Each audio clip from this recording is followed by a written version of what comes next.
Okay, so good afternoon students. So हम देख रहे थे जनरल कैरेक्टरिस्टिक्स माइक्रो ऑर्गेनिज्म के, ठीक है। सो वहाँ पे हमने देखा था कि बेसिकली ये जो क्लासिफिकेशन है ये दो हिस्सों में बटा हुआ है। तो पहले तो क्लासिकल कैरेक्टरिस्टिक्स, ठीक है, और उसके बाद में मॉलिक्यूलर कैरेक्टरिस्टिक्स, ठीक है। सो हमको सिर्फ क्लासिकल कैरेक्टरिस्टिक्स के बारे में सिलेबस में है, ठीक है, पर फिर भी हमने मॉलिक्यूलर कैरेक्टरिस्टिक का जो है थोड़ा ब्रीफ इंट्रोडक्शन वहाँ पे लिया है। Okay, so many characteristic features are used in classifying and identifying microorganisms. In general, these characteristic features have been divided into two major categories such as classical and molecular characteristics. Okay, so first जो है वो classical characteristic है। So classical characteristics में क्या दिया हुआ है? So the classical type of approaches such as morphological, ठीक है, जहाँ पे साइज, शेप, कलर, ठीक है, तो वो आएंगे। स्ट्रक्चर, उसके बाद physiological, biochemical, ecological and genetic characteristics have been widely employed to study microbial taxonomy, and it also provide phylogenetic information of microorganisms. उसमें जो पहला है मॉर्फोलॉजिकल कैरेक्टरिस्टिक्स, तो उसमें क्या दिया हुआ है? So morphological features are important in microbial taxonomy for many reasons. तो जो भी माइक्रोबियल टैक्सोनॉमी है, ठीक है, तो सबसे ज्यादा जो मॉर्फोलॉजिकल फीचर्स है उसका इम्पोर्टेंस वहाँ पे माना जाता है। तो morphology is easy to study and analyse both eukaryotic and prokaryotic microorganisms, ठीक। सो यूकैरियोटिक यानी जो हम बोल सकते हैं कि जिनमें हम विदाउट सेल भी हो सकते हैं, ठीक है, या फिर दो से ज्यादा सेल्स भी उनमें हो सकते हैं, ठीक है, और प्रोकैरियोट माइक्रोऑर्गेनिजम्स, ठीक है, तो जिनमें एक सिंगल न्यूक्लियाई जो हम कह सकते हैं, सॉरी, प्रोकैरियोट्स यानी जो विदाउट डेफिनाइट न्यूक्लियाई होते हैं, राइट। प्रोकैरियोट्स यानी without nuclei, without definite nuclei, और यूकैरियोट्स यानी जो भी सेल्स है, ठीक है, सो वो विथ न्यूक्लियाई एक्चुअली होते हैं। ओके, सो ये डेफिनेशन है यानी कैरेक्टरिस्टिक है यूकैरियोटिक और प्रोकैरियोटिक माइक्रोऑर्गेनिज्म का। Okay, so many different morphological features are used in the classification and identification of microorganisms. So some of these features are cell size, cell shape, colonial morphology, ultrastructural characteristics, staining behavior, cilia and flagella, mechanism of motility, ठीक है, colour etcetera, ठीक है। सो यहाँ पे हमने देखा था कि मॉर्फोलॉजिकल कैरेक्टरिस्टिक्स में क्या क्या फीचर्स आएंगे, ठीक है। सो सेल साइज है, ठीक है, सेल का शेप है, ठीक है, कॉलोनियल मॉर्फोलॉजी है, ठीक है, कॉलोनीज जो हम देखते हैं हमेशा माइक्रो ऑर्गेनिज्म से, ठीक है, सो उससे रिलेटेड। उसके बाद अल्ट्रा स्ट्रक्चर कैरेक्टरिस्टिक्स है, ठीक है, ये शायद हमने देखा था पिछले इसमें क्लास में। उसके बाद स्टेनिंग बिहेवियर है, ठीक है, ग्राम पॉजिटिव में ग्राम निगेटिव में क्या कैरेक्टरिस्टिक फीचर्स हम देख सकते हैं वहां पे, ठीक है। उसके बाद सीलिया एंड फ्लैजेला, राइट, ये कैरेक्टरिस्टिक्स वहां पे जनरली हम देखते हैं कि माइक्रो ऑर्गेनिज्म के होते हैं, सीलिया एंड फ्लैजेला।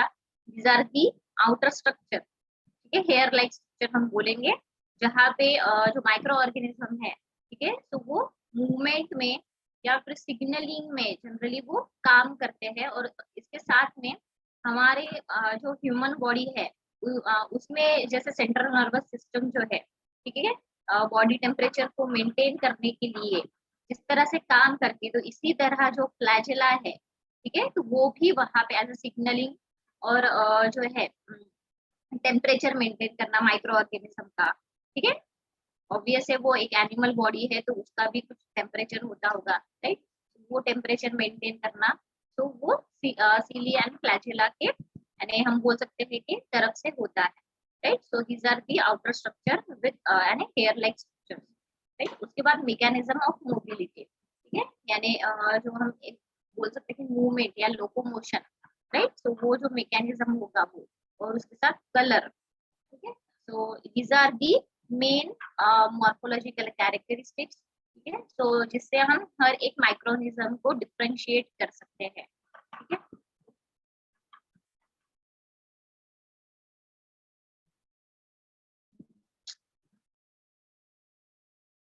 ओके, तो उसके बाद में आते हैं physiological and metabolic characteristics.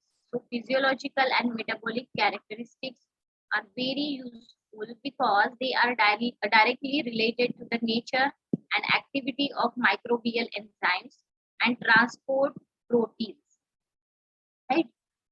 So physiological और metabolic characteristics है, ठीक है। तो ये भी माइक्रो ऑर्गेनिज्म जो है जब हम स्टडी करते हैं तो उसके यूजफुल कैरेक्टरिस्टिक्स माने जाते हैं, ठीक है। तो क्योंकि वो हम बोल सकते हैं कि एक नेचर उनकी जो भी माइक्रो ऑर्गेनिज्म है उनका नेचर और उनकी एक्टिविटी, ठीक है।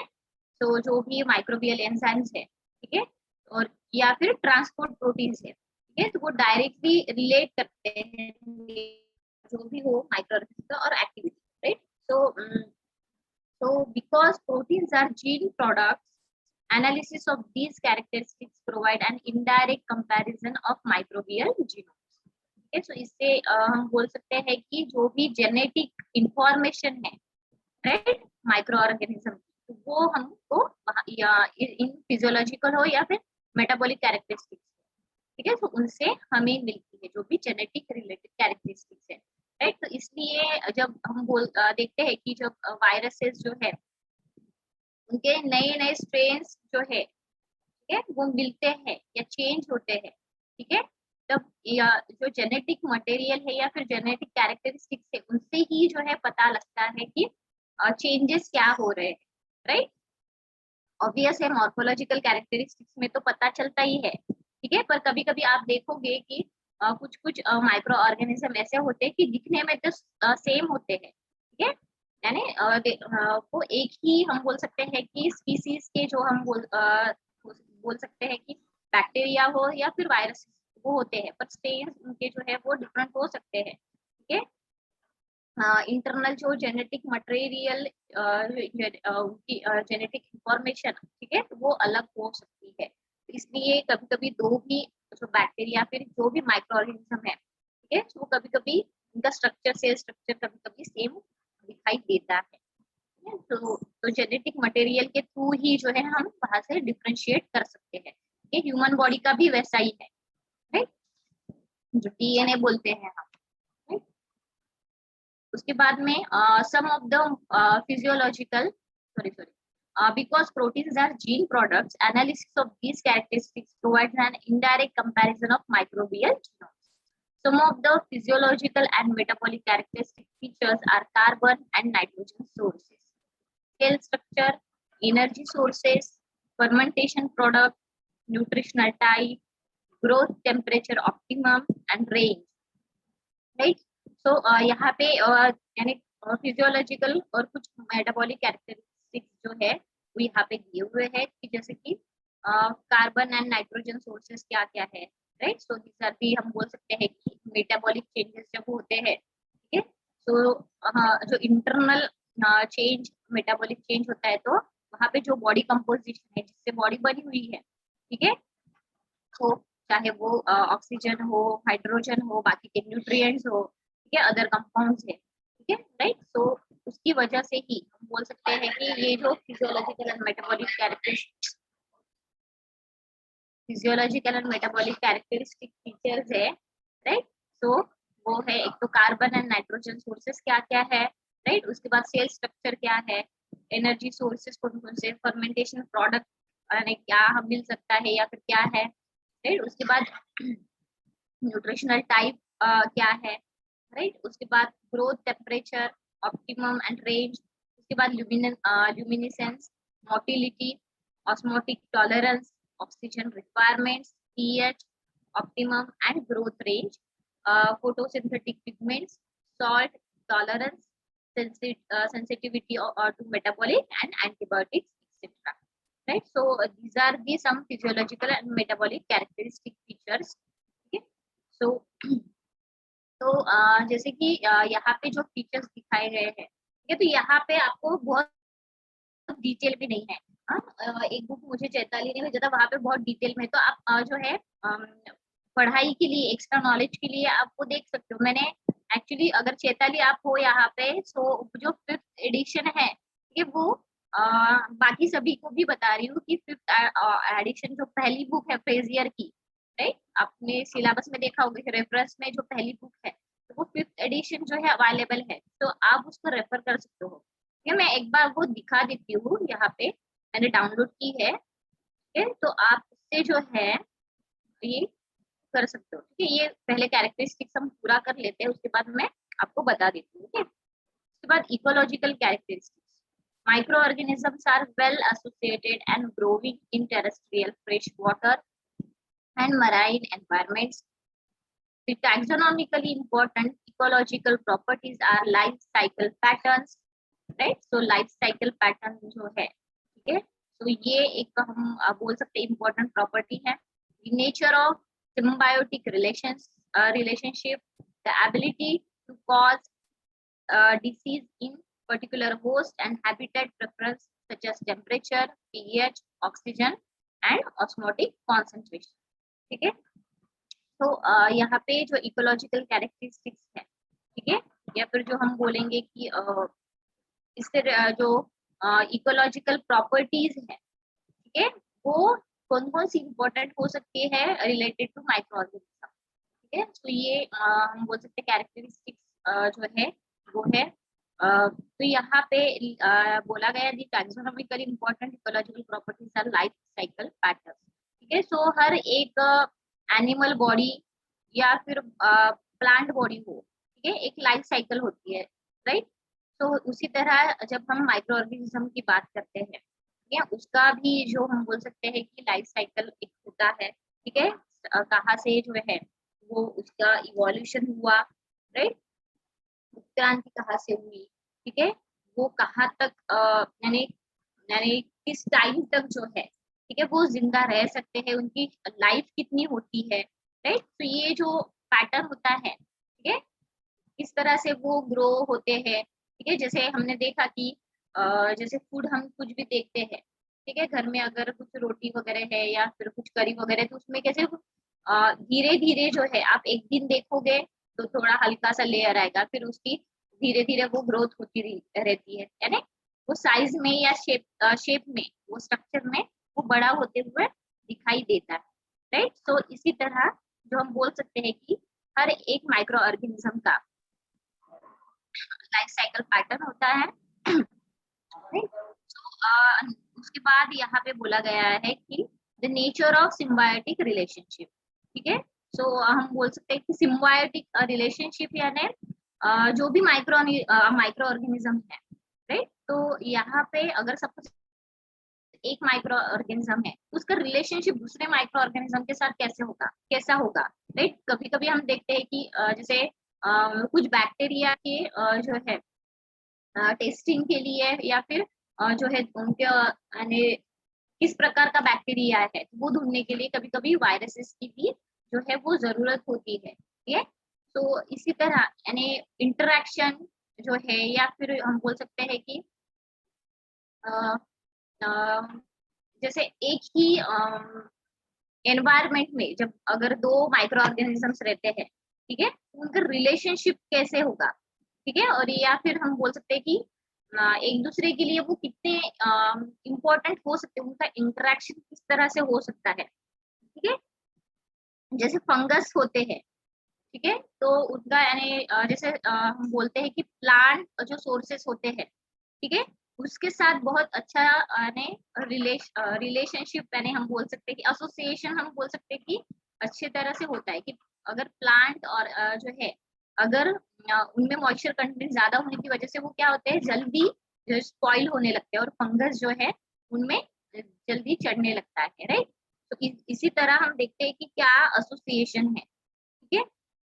तो एक हम बोल सकते हैं कि म्यूचुअल रिलेशनशिप, ठीक है, और एक दूसरे के लिए किस तरह से बेनिफिशियल हो सकता है, क्योंकि फंगस को ग्रो करने के लिए कुछ न्यूट्रिएंट की जरूरत होती है, तो वो हाँ एक तो प्लांट सोर्सेस से मिलेंगे, एनिमल सोर्सेस से बहुत थोड़ा बहुत कम मिलते हैं, पर जो है प्लांट सोर्सेस में सबसे ज्यादा वो ग्रो होते हुए हमको दिखाई देते हैं, राइट। तो इसी तरह उनका रिलेशनशिप कैसा है, वो किस तरह से बेनिफिशियल एक दूसरे के लिए हो सकते हैं, उसको एक सिम्बायोटिक रिलेशनशिप हम यहाँ पे कहेंगे, है। उसके बाद the ability to cause disease in particular host, ठीक है। जो भी माइक्रो ऑर्गेनिज्म है उससे होने वाले जो डिसीज हो सकते हैं, जब भी हम देखते हैं कि कंटामिनेटेड फूड या फिर वाटर कंज्यूम करने की वजह से, ठीक है, फूड बॉर्न डिसीजेस होते हैं, ठीक है। तो उनकी जो ये जो एबिलिटी है, ठीक है, किसी भी होस्ट में, ठीक है, अपने यानी एंटर होके, ठीक है, वहां पे डिसीज जो है वो क्रिएट करना, यहाँ पे डिसीज की स्पेलिंग करेक्ट ऑप्शन में पर्टिकुलर होस्ट, ठीक है,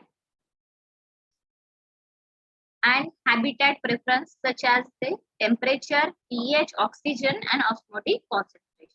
तो बाकी ये जो अदर प्रॉपर्टीज है, ठीक है, तो ये भी इकोलॉजिकल कैरेक्टरिस्टिक्स में आते हैं, राइट। तो हम बोल सकते हैं कि ऑक्सीजन लेवल या फिर पीएच लेवल कितना है, ठीक है, बॉडी टेम्परेचर उनका कितना होगा, राइट।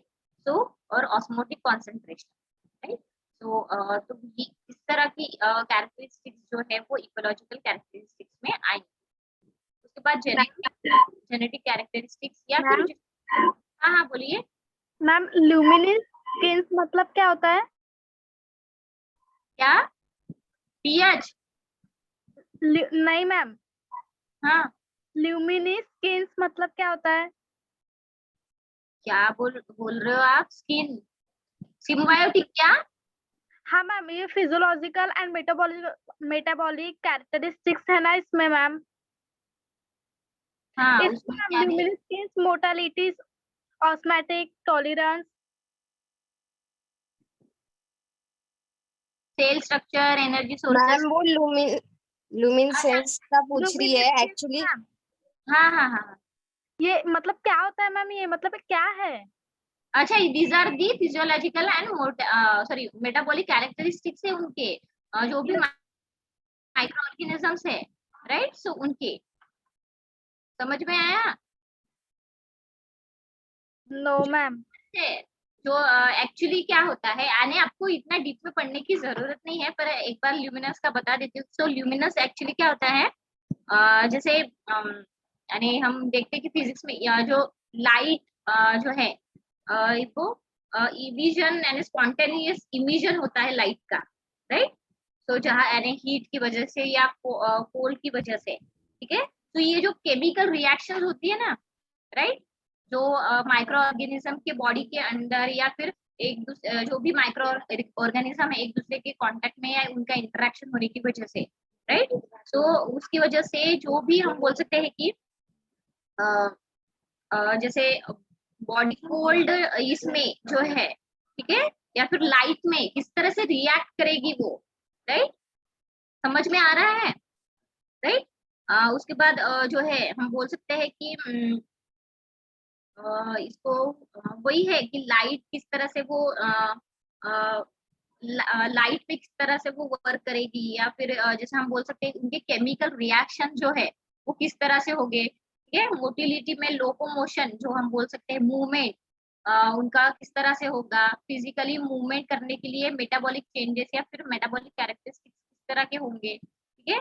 उसके बाद ऑस्मोटिक प्रेशर एक होता है, ऑस्मोटिक टॉलरेंस यहाँ पे दिया हुआ है, ठीक है। ह्यूमन बॉडी में जो है osmotic tolerance sorry osmotic pressure होता है, ठीक है, पर यहाँ पे ऑस्मोटिक टॉलरेंस दिया हुआ है। सो ऑस्मोटिक टॉलरेंस यानी जनरली क्या होता है कि जो भी बैक्टीरिया होता है, ठीक है, तो वो जो ऑस्मोटिक प्रेशर होता है वो कितना टॉलरेट कर सकते हैं, ठीक है। यानी हर एक डिफरेंट डिफरेंट रेट की जो हम बोल सकते हैं कि लेवल्स होता है, या फिर जिसको हम बोलेंगे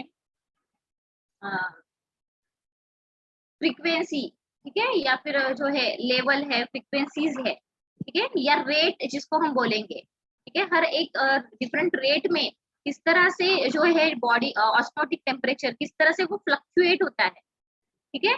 सो हर एक माइक्रो ऑर्गेनिज्म की नेचुरल जो हैबिटेट होती है, ठीक है। सो इस तरह से जो है हम बोल सकते हैं कि बैक्टीरिया जो है डिफरेंट डिफरेंट हम बोल सकते हैं कि डिफरेंट डिफरेंट प्रेशर जो है वो हैंडल करता है, राइट। तो हर एक बॉडी का माइक्रो ऑर्गेनिज्म का ऑस्मोटिक प्रेशर जो है वो डिफरेंट होता है, ठीक है।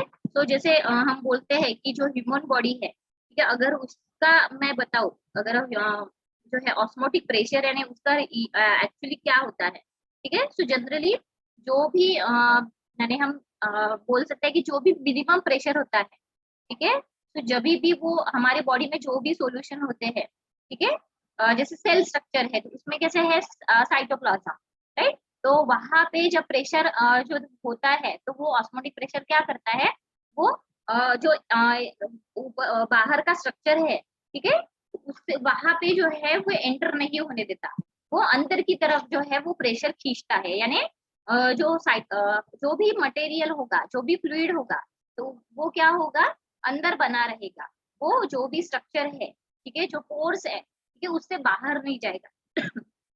तो इस तरह से वो हम देखते हैं ना, क्योंकि हमारे स्किन में भी जो है पोर्स होते हैं, राइट। ब्लड, जैसे हमारा ब्लड है, ठीक है, तो वो हमारे बॉडी में ही रहेगा, बाकी के जहां जहां जो स्ट्रक्चर है तो वहां पे ही रहेगा, तो वो बाहर जो है वो प्रेशर एक्सर्ट नहीं करेगा, ठीक है, वो अंदर की तरफ, ठीक है, इंटरनल जो है एनवायरमेंट है वहां पे जो है खींचेगा, यानी वो उसको ऑस्मोटिक प्रेशर करते हैं। यानी जब बॉडी हम बोल सकते हैं कि जो प्रेशर है जब इनवर्ड होता है तो ये ऑस्मोटिक प्रेशर जो है, सॉरी, जो प्रेशर आउटवर्ड होता है तो ये ऑस्मोटिक प्रेशर जो है इनवर्ड जो है उसको कहा जाता है। ये ह्यूमन बॉडी का एक कॉन्सेप्ट होता है। तो इसी तरह माइक्रो ऑर्गेनिज्म का वही है, ठीक है, जो ऑस्मोटिक टॉलरेंस जो यहाँ पे बताया गया है कि जो भी हम बोल सकते हैं कि जो भी प्रेशर है, ठीक है, तो जो भी एबिलिटी है, ठीक है, बैक्टीरिया की, ठीक है, सो वहां पे जो भी ऑस्मोटिक प्रेशर है, ठीक है, वो फ्लक्चुएट हो सकता है, ठीक है, वहां पे, ठीक है, और वो भी डिफरेंट डिफरेंट रेट, ठीक है। तो ये एक ये है। उसके बाद ऑक्सीजन रिक्वायरमेंट, ठीक है, हर एक माइक्रो ऑर्गेनिज्म की ऑक्सीजन रिक्वायरमेंट वो डिफरेंट डिफरेंट होती है, ठीक है। तो इसलिए इसलिए यहाँ पे एक ये भी कैरेक्टरिस्टिक है कि ये भी हम इससे भी पता लगा सकते हैं कि किस तरह से जो है बैक्टीरिया का नेचर है, ठीक है, उसकी एक्टिविटी किस तरह की है, यानी किस टेम्परेचर में वो ग्रो होता है, राइट। क्या जैसे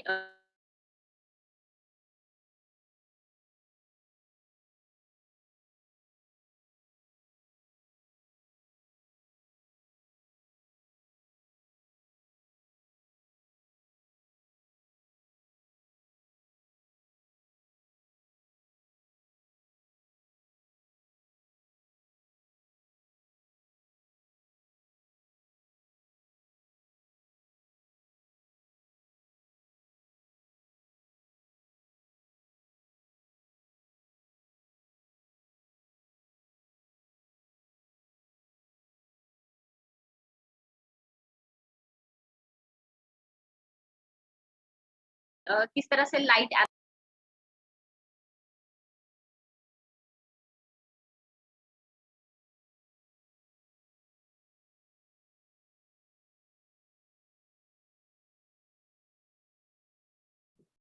अरे यार फिर कॉल आ जाता है तो ऐसी प्रॉब्लम होती है फिर।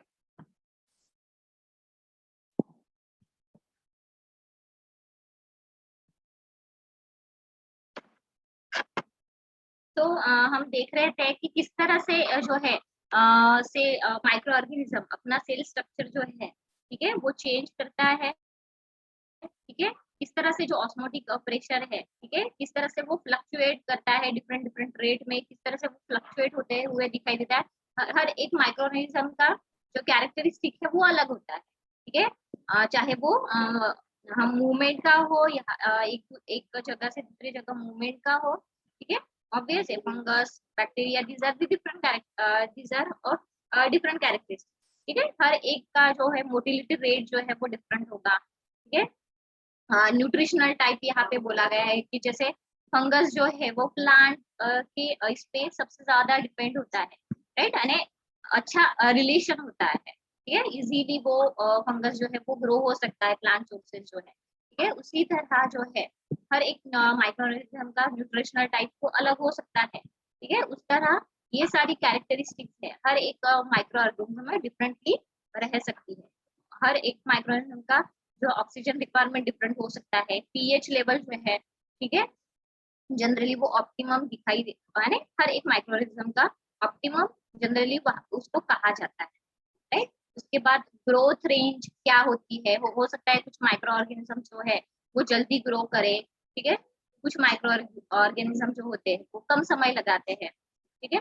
और एक एक आपको बता दूं कि जो यानी एक इम्पोर्टेंट जो है कि जब भी बैक्टीरिया हमारे बॉडी में एंटर होते हैं, राइट, कभी भी, ठीक है, तो उनकी वो एक्टिव होने के लिए पहले वो लीवर में जाके जो है, ठीक है, लीवर में जाते हैं और वहां पे जो है वहां पे ग्रो होते हैं, फिर उनकी एक्टिविटी जो है एनहांस होती है, फिर वो ब्लड स्ट्रीम में हमारे जो है एंटर होते हैं, और फिर अदर जो हम बोल सकते हैं फ्लूइड बॉर्न डिसीजेस वगैरह, ठीक है, उसकी वजह से फिर डिसीजेस होती है, ठीक है। कभी भी बैक्टीरिया जब एंटर होता है तभी की तभी वर्क नहीं करता, ठीक है, पहले वो लीवर में जाके जो है, ठीक है, वहां पे जो है एक्टिव होता है, या फिर हम बोलेंगे ग्रो, उसकी ग्रोथ होती है, ठीक है।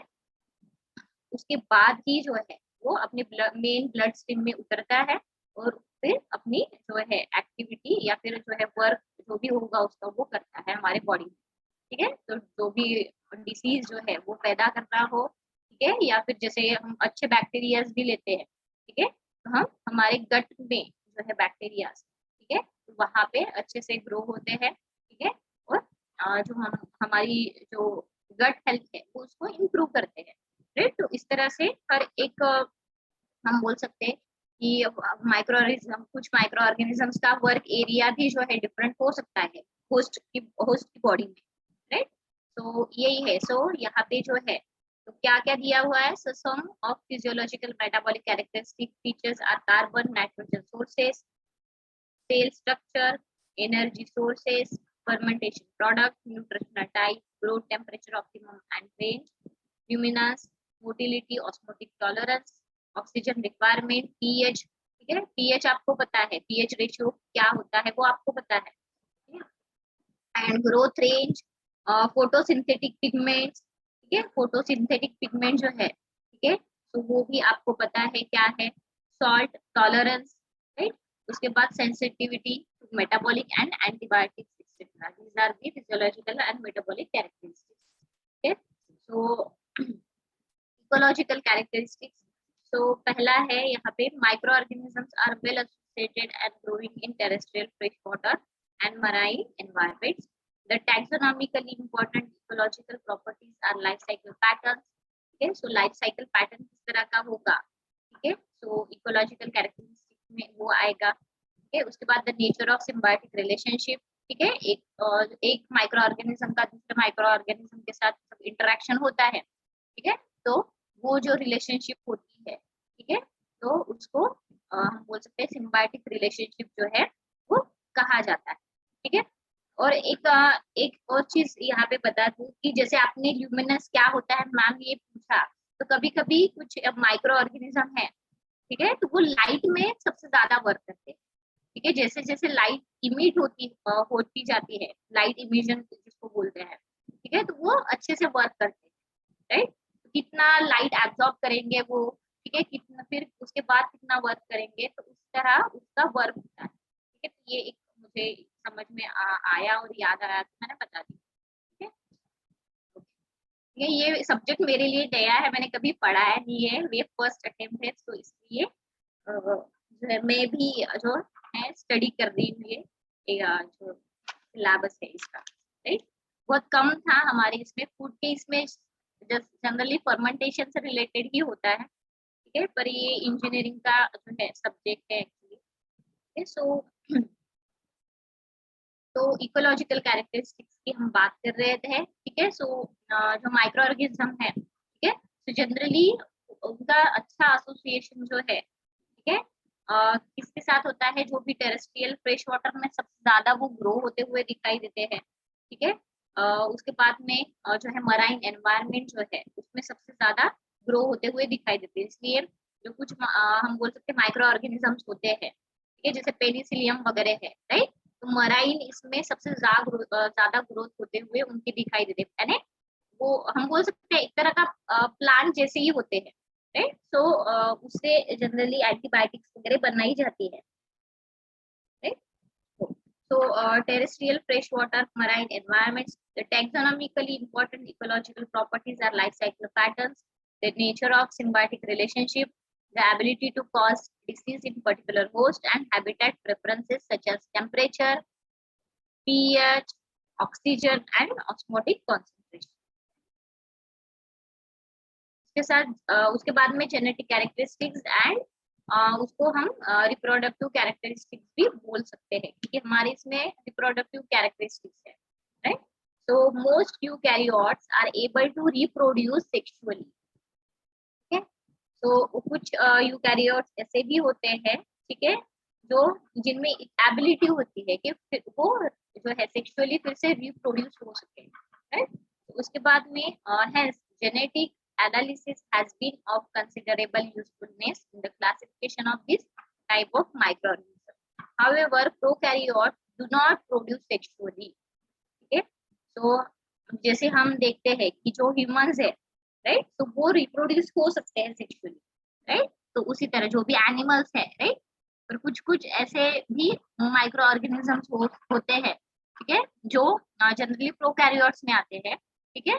तो वो जनरली सेक्सुअली रिप्रोड्यूस हम होते हुए नहीं देखते, ठीक है। एंड उनमें जो है, ठीक है, केमिकल एक्सचेंज भी जो है, ठीक है, वो नहीं होता, ठीक है। जो भी हम बोल सकते हैं कि जब भी ट्रांसफॉर्मेशन वगैरह प्रोसेस होती है, ठीक है, तो वहां पे जो जीन एक्सचेंज है वो ट्रांसफॉर्मेशन के थ्रू या फिर कॉन्जुगेशन के थ्रू जो है वो नहीं दिखाई देता, ठीक है। तो जनरली ये सारे जो कैरेक्टरिस्टिक्स है, ठीक है, ये यूजफुल कैरेक्टरिस्टिक्स है जनरली प्रोकैरियोट्स के, ठीक है। कौन कौन से, कि वो एक तो सेक्सुअली रिप्रोड्यूस नहीं हो पाता, प्रोड्यूस नहीं हो पाता, ठीक है, और जो भी हम बोल सकते हैं कि वो क्रोमोसोमल एक्सचेंज, जीन एक्सचेंज जो है, ठीक है, वो भी नहीं होता, ठीक है, जो भी हम बोल सकते हैं, यानी चाहे वो ट्रांसफॉर्मेशन प्रोसेस हो या फिर कॉन्जुगेशन प्रोसेस हो, राइट। तो इस तरह से हम बोल सकते हैं कि जीन एक्सप्रेशन जो है वो चेंज होते हुए किसी किसी में नहीं दिखाई देते। उसके बाद मॉलिक्यूलर कैरेक्टरिस्टिक्स, ठीक है, जो आपके सिलेबस में नहीं है, ठीक है, सिर्फ जेनेटिक कैरेक्टरिस्टिक्स या रिप्रोडक्टिव कैरेक्टरिस्टिक्स तक ही है। मॉलिक्यूलर कैरेक्टरिस्टिक्स में क्या आएगा, so the recent molecular approaches such as comparison of protein, nucleic acid base composition and nucleic acid hybridization and sequencing are the most powerful molecular tools have been employed to study the taxonomy of some microbial groups, especially important for prokaryotic taxonomy, ठीक है। सो जो ये जो हम बोल सकते हैं कि नए नए अप्रोचेस आ रहे हैं कि किस तरह से जो है हम बोल सकते हैं कि मॉलिक्यूलर जो है एक्टिविटी जिसको हम बोलेंगे या फिर उससे रिलेटेड जो भी अप्रोच होगा, तो वहां पे किस तरह से जो प्रोटीन है, ठीक है, या फिर जैसे हम देखते हैं ना डीएनए में जो न्यूक्लिक एसिड बेस रहता है, ठीक है, उसका उसका कंपोजिशन किस तरह से है, ठीक है, या फिर बॉडी का जो भी प्रोटीन कंटेंट है उसका कंपोजिशन किस तरह का है, राइट।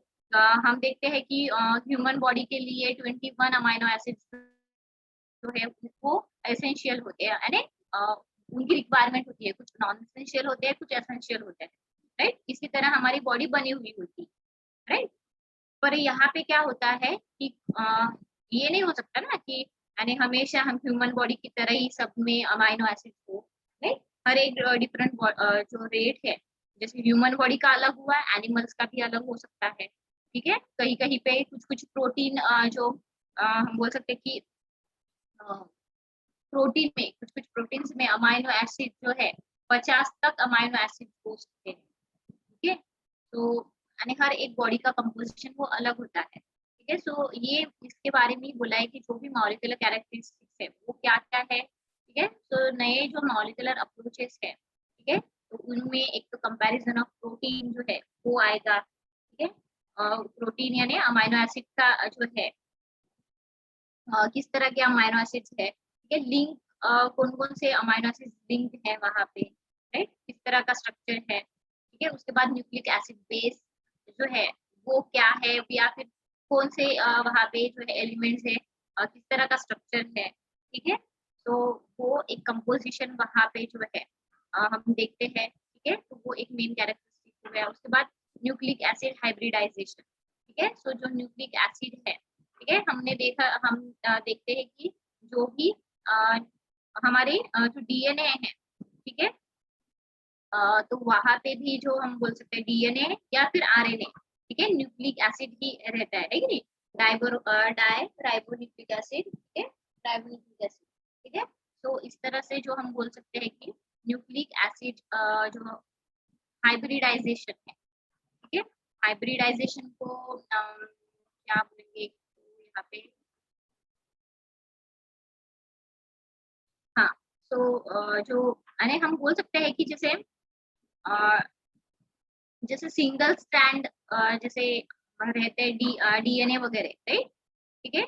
सो कॉम्प्लीमेंट्री जो बोलते हैं ना पेयर, ठीक है, जो डीएनए में जनरली मिलते हैं, जैसे ह्यूमन बॉडी में जैसे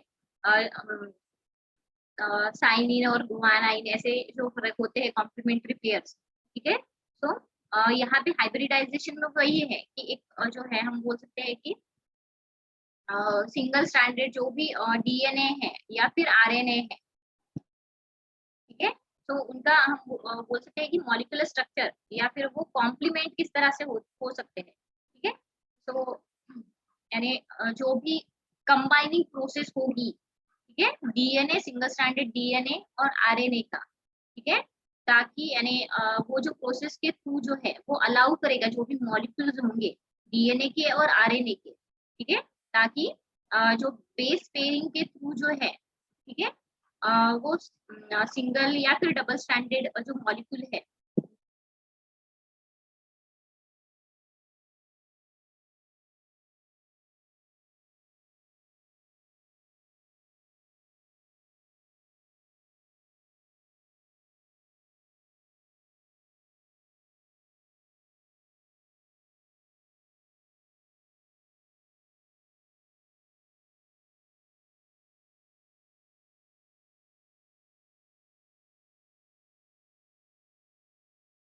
है कि न्यूक्लिक एसिड हाइब्रिडाइजेशन वहां पे उसको कहा जाता है।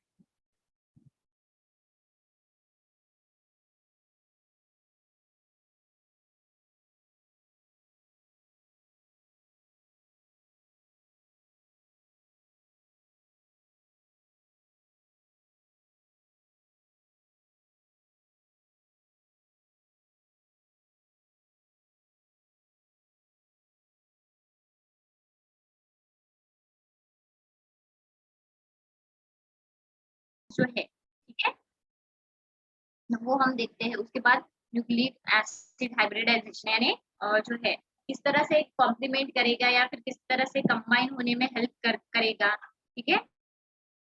सो वो उसके बाद में जो है सीक्वेंसिंग किस तरह की है, ठीक है, एक स्पेसिफिक आपने देखा होगा वो स्ट्रैंड जो होता है डीएनए का स्पेसिफिक सीक्वेंस होता है, ठीक है, अगर उसमें कुछ भी चेंज आया, ठीक है, हर एक ह्यूमन बॉडी का यानी जो क्रोमोसोमल पेयर हम कह सकते हैं, या फिर जैसे जेनेटिक जो जैसे दो न्यूक्लिक एसिड बेस जो है, ठीक है, अगर उसमें भी चेंजेस आ गए, ठीक है, तो फिर बॉडी में जो हम बोल सकते हैं कि फिजियोलॉजिकल चेंजेस दिखाई देते हैं हमारी ह्यूमन बॉडी में, ठीक है, अगर डीएनए में कुछ चेंज आ गया तो, राइट, उसी तरह यहाँ पे भी होता है, ठीक है। तो इसकी वजह से यानी उससे पता लगाया जा सकता है कि बॉडी में जो माइक्रो ऑर्गेनिज्म है उनके बॉडी में किस तरह के चेंजेस आ रहे हैं, ठीक है, किस तरह से वो शेप बदल रहा है या फिर स्ट्रक्चर जो हम स्ट्रेन कहते हैं ना, तो वही है कि स्ट्रक्चर चेंज होना उसका, ठीक है। तो वो ऑब्वियस है जो डीएनए है आरएन है उसके स्ट्रक्चर में जब चेंज होता है, ठीक है, तभी सीक्वेंसिंग या फिर जो बेस में जो है चेंजेस आते हैं, ठीक है। पर हमारी ह्यूमन बॉडी का अगर पता लगा है, ठीक है, तो हमारे इसमें फिजियोलॉजिकल चेंजेस दिखाई देते हैं, ठीक है, और वहां पे स्ट्रेनिंग या फिर जो हम बोल सकते हैं कि बेस पेयरिंग जो चेंज होने की वजह से जो है उनका उनमें डिफरेंट कैरेक्टरिस्टिक्स आने लगते हैं, एक माइक्रो ऑर्गेनिज्म जो है वो डिफरेंट होने लगता है दूसरे से, इस तरह से, यानी वो हम बोल सकते हैं कि स्ट्रक्चर एक बॉडी चेंज होते हुए उनकी दिखाई दे सकती है। तो ये एक मॉलिक्यूलर कैरेक्टरिस्टिक्स है, ठीक है। उसके बाद यहाँ पे लिखा है, तो ये जो सीक्वेंसिंग है, hybridisation, these are the powerful molecular tools have been employed to study the taxonomy of some microbial groups, especially important for prokaryotic taxonomy. Okay, so जो particularly जो prokaryotic microorganisms है, right? So जिसको हम generally कहते हैं कि जो sales without definite nucleus, ठीक है, तो ऐसे जो प्रोकैरियोटिक एनिमल्स हैं, ठीक है, उनकी टैक्सोनॉमी जानने के लिए, ठीक है, जनरली जो हम बोल सकते हैं कि ये मॉलिक्यूलर कैरेक्टरिस्टिक्स का बहुत इंपॉर्टेंस यहाँ पे माना गया है, ठीक है। तो और जो एक लास्ट में मैं एक बुक के बारे में आपको बोलने वाली थी, तो वो फटाक से यहाँ पे दिखा देती हूँ ताकि आप जो है वो रेफर कर सको।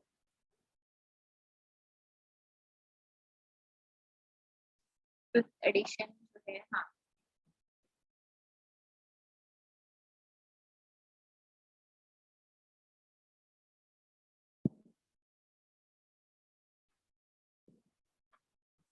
पीडीएफ आपको इजीली मिल जाएगी, जो सॉरी, हाँ, जो आपको इसकी इसमें नहीं, क्या क्या होता है,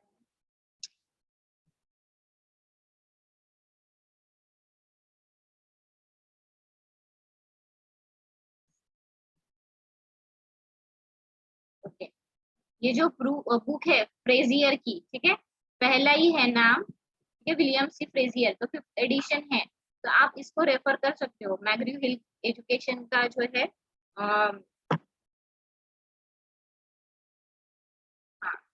ये आपको भले अभी नहीं दिख रही है, ठीक है, पर यहाँ पे जो है दिया हुआ है, ठीक है, इसको आप रेफर कर सकते हो, पर इसमें बहुत डिटेल में दिया हुआ है, ठीक है, यहाँ पे पीएच जो हाइड्रोजन आयन कॉन्सेंट्रेशन वगैरह होता है उसके बारे में दिया हुआ है, ठीक है, मॉइस्चर रिक्वायरमेंट, ठीक है, इतना डिटेल में आपको नहीं है, पर फिर भी अगर किसी को पढ़ना है तो आप ये बुक रेफर कर सकते हो, ठीक है।